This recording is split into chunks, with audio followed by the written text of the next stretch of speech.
Hello, and welcome to our safety training. I'll be your safety instructor today as we go through your onboarding training. I've been working safely here since the company was founded in 2005, and I know you can too. My goal for you is to have a solid framework for working safely in any job site while you are employed through our company. If you have any questions, be sure to ask one of our representatives during or after this training session. One of our company's main priorities is to send you home the way you came, healthy, and with a paycheck, of course. To do this, we've created this interactive safety training video for you. I only have 15 minutes with you, so let's get started.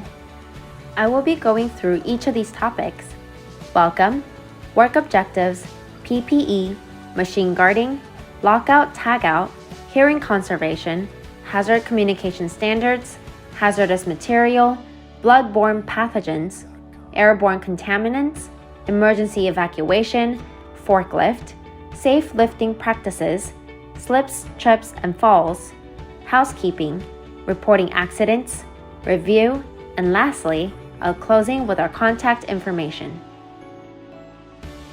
Our company's work objectives are to have our employees develop the job skills and work experiences to get hired on at their work assignment and to collect a paycheck. None of these are possible, of course, without the experienced knowledge of safety in the workplace.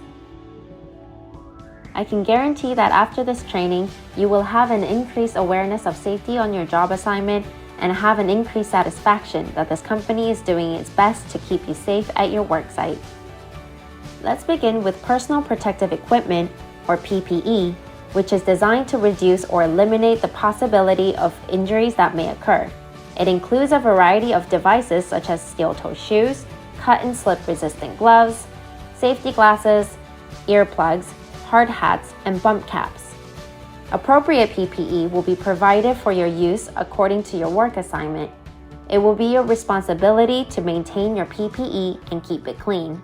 Please be sure to inspect your PPE prior to each use and never wear it if it's damaged in any way.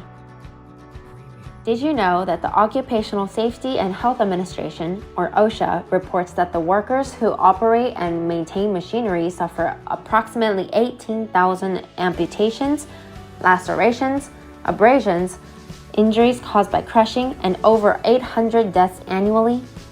Many of these can be reduced by proper use of machine guarding. Machine guarding. On your job assignment with our company, you may find yourself operating and/or maintaining machinery, all of which should be equipped with guarding mechanisms for your safety. It's imperative to understand how a machine works and how the guards can protect you to reduce the risk of injury. Working without machine guards can cause serious injuries such as crushing of a body part, which could lead to amputation, electric shock, and/or blindness.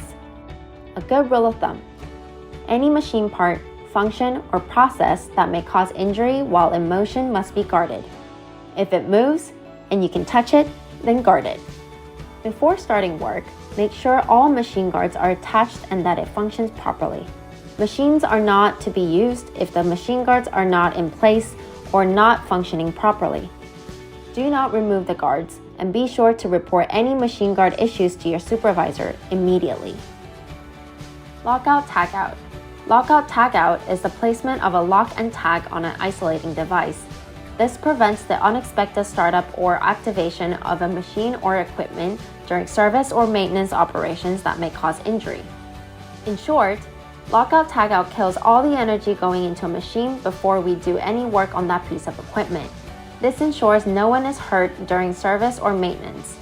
It is estimated that lockout tagout safety programs prevent over 50,000 injuries and about 120 fatalities each year. That's about 140 injuries every day and 1 death every 3 days, making the lockout tagout procedures vital for everyone's safety. Only authorized employees can lock out the equipment for service or maintenance. If you are authorized to perform lockout tagout, use the following steps to initiate the process. 1. Notify employees in the immediate area that work will be performed on a particular machine or equipment. 2. Identify all energy control points and necessary equipment for lockout and refer to the machine's specific procedures. 3. Conduct an orderly shutdown of equipment. 4. Deactivate energy control devices from the energy sources. 5. Lock out all energy control devices with a padlock. 6. Dissipate or restrain stored energy through blocking, bleeding, and grounding. 7. Verify isolation from the energy source by attempting to operate the machine. And 8. Return all energy controls and buttons to neutral or off position. Never remove or tamper with a lockout performed by another employee. A lockout could consist of a lock applied to a control, such as a switch, breaker, or valve. A tag that says "Danger, do not operate" may also be used for lockout. If you ever see a lock, a tag, or both, it's essential for you to not try to restart the equipment. Hearing conservation. According to OSHA, noise-induced hearing loss is one of the most common occupational injuries and is the second most self-reported occupational illness or injury. The time to be concerned about hearing loss is before it even begins. Hearing loss is permanent but preventable with the right protection. There are a variety of sizes and styles of hearing protection, from single-use earplugs, pre-formed or molded earplugs, to earmuffs. Experts recommend wearing hearing protection when regularly exposed to 85 decibels of noise. So if your designated worksite requests that you wear protective hearing equipment, please consistently adhere to their wishes. Hazard communication standards. The Hazard Communication Standard was created by OSHA to help ensure your safety when working with hazardous chemicals. You have a right to know what chemicals you work with, what the hazards are, and how to handle them safely. You should always know the chemicals that you are working with before you work with them. Safety data sheets are created by chemical suppliers in order to inform everyone who comes into contact with the product.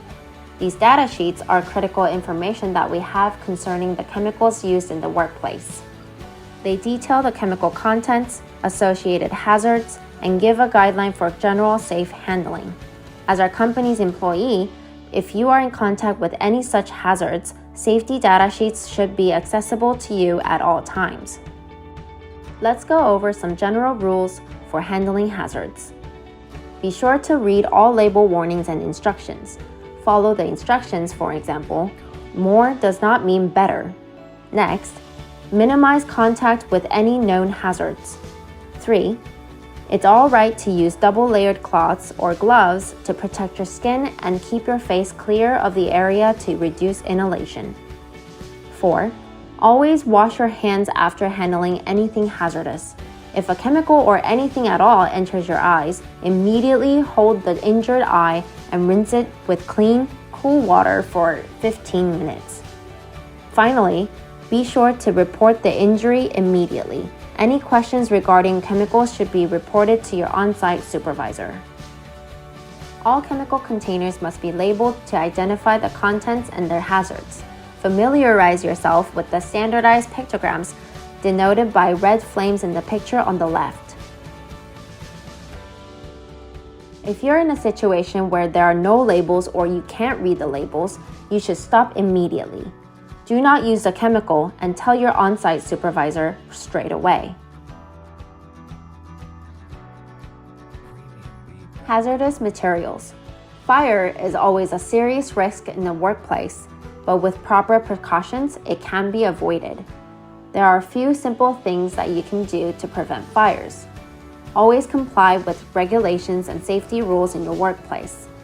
Obey no smoking signs.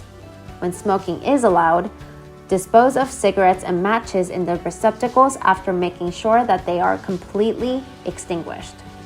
Watch for frayed electrical cords and overloaded circuits. Dispose flammable wastes and scraps by placing them in metal containers. There are 4 classes of fires. Class A are trash, wood, and paper fires. These are fires that occur on wood, cloth, paper, rubber, and many other types of plastics. Class B fires are liquid and grease fires. These occur on flammable gas, oil, grease, tar, oil-based paint, or lacquer. Class C fires are electrical equipment fires. These fires are energized, often caused by electricity, and occur on equipment. Class D fires are combustible fires. These fires occur on combustible materials such as magnesium, sodium, potassium, titanium, zirconium, and other flammable metals. Fire prevention is instrumental. When your facility has flammable and combustible material, always store it in a safe area. Fumes can travel a considerable distance and can become ignited by a furnace, stove, electrical equipment, or even a lit cigarette. While working with these combustible materials, refer to the SDS for proper disposal methods. Now let's go over what to do in an event of fire.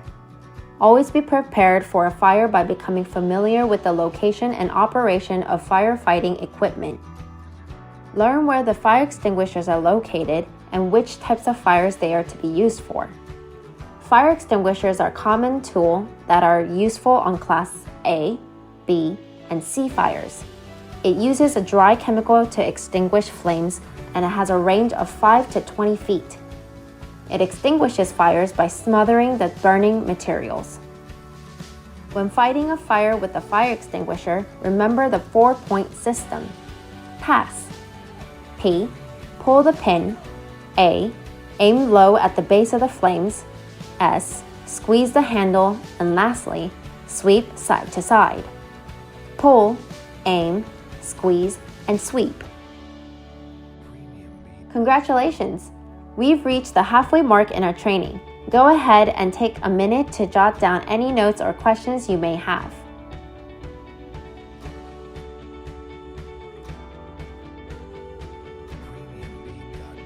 Emergency evacuation. Emergencies in the workplace can happen at any time. Always be alert and aware of your surroundings, especially exits. When an emergency requires you to evacuate the facility, an alarm will sound.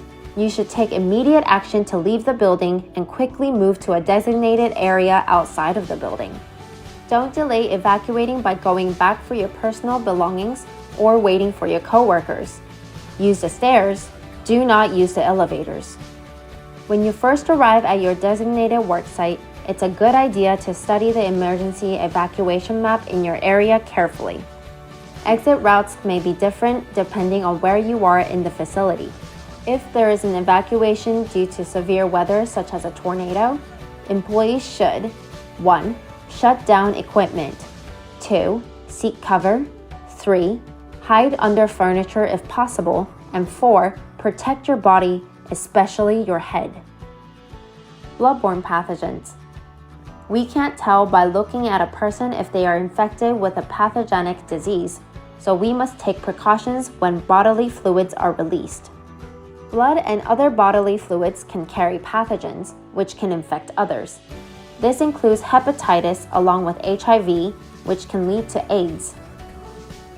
You may be exposed to blood-borne pathogens while responding to an illness or injury by providing first aid care or when cleaning and sanitizing a bodily fluid spill. When a person is losing bodily fluids due to an illness or injury, stay away from the area and warn others to do so as well. You can still stay close to the ill or injured person to support him or her. Just be sure to stay away from contact with any of the person's bodily fluids. If you find spilled bodily fluids, a syringe, or other medically contaminated materials, do not attempt to clean it by yourself. Call your on-site supervisor immediately for instructions. Overall, we believe it's best to stay away and warn others. If exposure is suspected, the employee should immediately wash the exposed skin with large amounts of soap and warm water, or rinse the exposed mucous membrane with large quantities of warm water, and report any actual or suspected exposure incident to his or her supervisor. Airborne contaminants. Airborne contaminants can consist of harmful dust, insufficient oxygen, fog, spray, vapor, smoke, gas, and/or mist.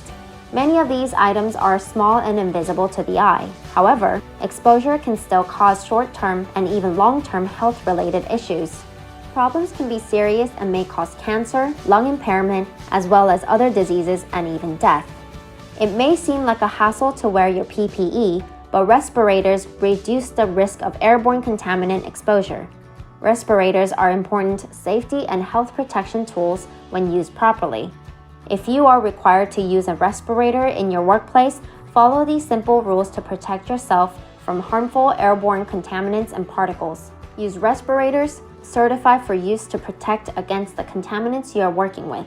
There are different types of respirators, including single-use, half-face piece, full-face piece, air purifying, and atmosphere supplying respirators. Always inspect your respirator before use. Alert your supervisor and replace your respirator if you find a crack, puncture, tear, leak, or any other unusual conditions. Check your facepiece seal each and every time you wear your respirator. Keep your face shaved. Facial hair, headbands, bandanas, or other accessories may interfere with the effectiveness of your respirator. Follow all instructions provided by the manufacturers on proper usage, maintenance, cleaning and care, and warnings regarding your respirator. If your respirator has a cartridge, use the correct cartridge and make sure it is not expired. Always feel free to contact your supervisor or other designated personnel should you need assistance or have questions about airborne contaminants and the proper usage of your respirators. Here are some additional safe work practices that can reduce risk at your work site. 1. Be gentle handling products. 2. Take precautions when transferring dusty materials. 3. Work at a manageable pace. And 4. Be careful when emptying containers. Forklift. As a child, you may have dreamed of driving a forklift one day. But driving a forklift, which is a type of powered industrial truck, is a serious responsibility and should never be taken lightly. Every year, there are over 35,000 forklift-related injuries. Here are the main safety guidelines you should always keep in mind when driving a forklift. 1. Do not travel with the load elevated. Keep the load stable and as close to the floor as possible. 2. Avoid raising or lowering a load while the truck is moving and always keep the load tilted backwards. 3. Slow down for corners, blind spots, doorways, and uneven floors and surfaces. 4. Report any malfunctions or poor performance to your supervisor immediately. And 5. Drive defensively by always being aware of your surroundings and give those on foot the right of way. Safe lifting practices. There are practices you should utilize as an employee when you are manually lifting objects. Anytime you are manually lifting anything, there are a few simple rules to follow so you can lift safely. 1. Make sure you can properly handle the load. 2. Inspect the object before attempting to lift it. If the load is too heavy, too big, or too awkward, get help. 3. It's also good to practice good form or stance when lifting. This is done by using your legs to lift and keeping your back straight. Do not lift with your back. Finally, avoid twisting and turning your waist while lifting anything. Instead, hold the material in front of you and move your whole body with your feet instead of twisting your back. Slips, trips, and falls. Although it may seem trivial, slips, trips, and falls account for millions of work-related injuries every year. In fact, these incidents account for more fatalities than all the other work-related incidents, excluding motor vehicles.